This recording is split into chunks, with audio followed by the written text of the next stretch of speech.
Korean Air has finally introduced its premium economy seats, but it's said that the economy seats have become even narrower. Let's take a look at Korean Air's very first premium economy, and see just how much tighter the refurbished economy seats have become. What's up guys, this is DDN.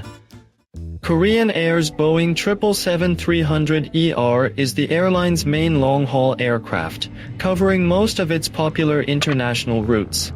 Since it's been in service since 2009, 11 out of the 25 aircraft still had the old cabin design. With the recent shift to a new black-themed interior, the airline took the opportunity to not only replace the seats, but also remodel the entire cabin layout. Previously, the older Boeing 777-300ERs featured 8 first-class seats at the front, followed by 56 prestige-class seats and 227 economy seats. On the retrofitted cabin, first class has been removed. The business class section was moved forward, and the space was used to add 40 premium economy seats.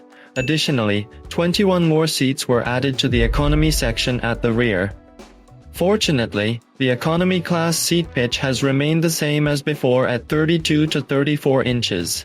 The problem, however, is that the seat width has been reduced from 18.1 inches to 17.1 inches. You're probably curious what the newly refurbished aircraft looks like inside, so I took a quick round trip from Incheon to Singapore to find out. On the outbound flight, I tried the newly introduced premium economy seat. Passengers in this class can check in at the morning comm counter, have their baggage handled with priority, and board the aircraft quickly with Sky Priority privileges. The main difference from business class when it comes to airport services is that premium economy passengers cannot use the lounge and are not eligible for fast-track security, even at airports where the service is available.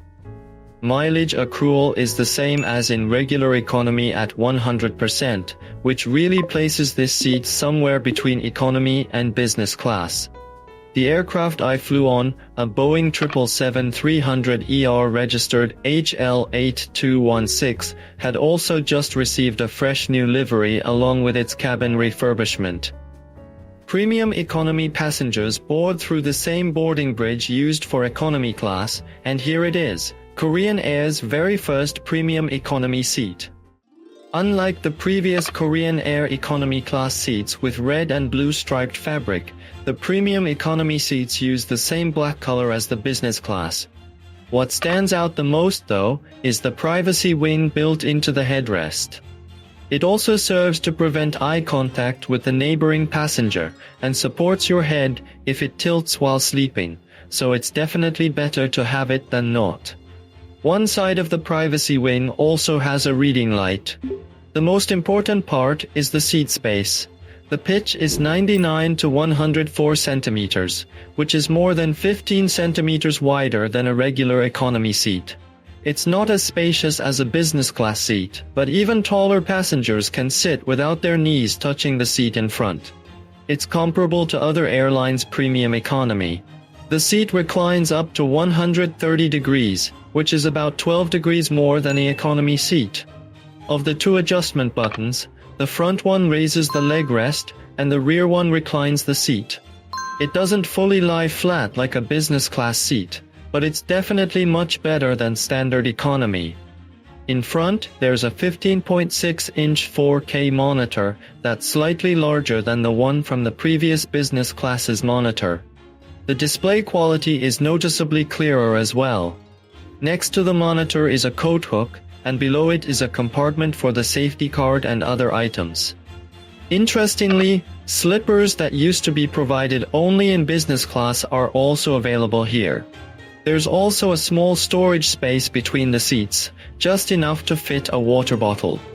Premium economy seats usually have slightly thicker armrests than standard economy, making it more comfortable to rest your arms. The tray table is tucked inside the armrest, and can be pulled out and unfolded from the side. Normally it's partially folded, but here it's fully extended. There's also a convenient phone holder, perfect for watching videos you've brought along. Under the armrest, there's a remote control for the entertainment system, redesigned in a simple black style to match the seat. 2 power outlets are also installed at the bottom of the armrest, so you can use them without hassle. From the moment you board, a pillow and blanket are already provided in premium economy. The blanket is from the same Frette products usually offered in business class. On the refurbished aircraft, in-flight Wi-Fi is also available. These days, most airlines offer free Wi-Fi at least in business class, so it's a bit disappointing that Wi-Fi in premium economy is still paid. Premium economy differs from standard economy when it comes to in-flight meals. Unlike business class, where meals are served in multiple courses, amuse-bouche, appetizer, soup, main, and dessert, everything in premium economy comes on a single plate. If you consider the salad as the appetizer, then amuse-bouche, soup, and champagne are not included, unlike in business class. However, dessert is the same as business class, including Häagen-Dazs ice cream. Since this is a medium-haul Singapore route, the meal is closer to a business class offering than to economy. Even the tableware and dishes are from the same Armani Casa collection used in business class. Just before landing, a snack is served, the same sandwich that business class passengers get. It's not personally my favorite, but on a flight a little over 6 hours, it's enough to keep you from getting hungry. And finally, I arrive at Singapore Changi Airport. Since Changi doesn't separate the duty-free area from immigration, it's possible to go directly to the departure area within the duty-free zone without entering Singapore. It's truly a quick turn. About 2 hours and 30 minutes later, I boarded the same flight again. Moving past the premium economy seats toward the back, you reach economy seat, which is definitely more cramped. The seats have the same red and blue striped design. The seats you're seeing are the narrowest economy seats on Korean Air's medium to long-haul wide-body aircraft, at 17.1 inches wide. At first glance they don't look much different from regular economy, but once seated you really notice they're a bit tighter. A 1-inch difference, about 2.54 centimeters, may seem small, but on long-haul flights, it makes a significant difference. Additionally, changing the layout from a 333 to a 343 configuration has made the aisle space narrower.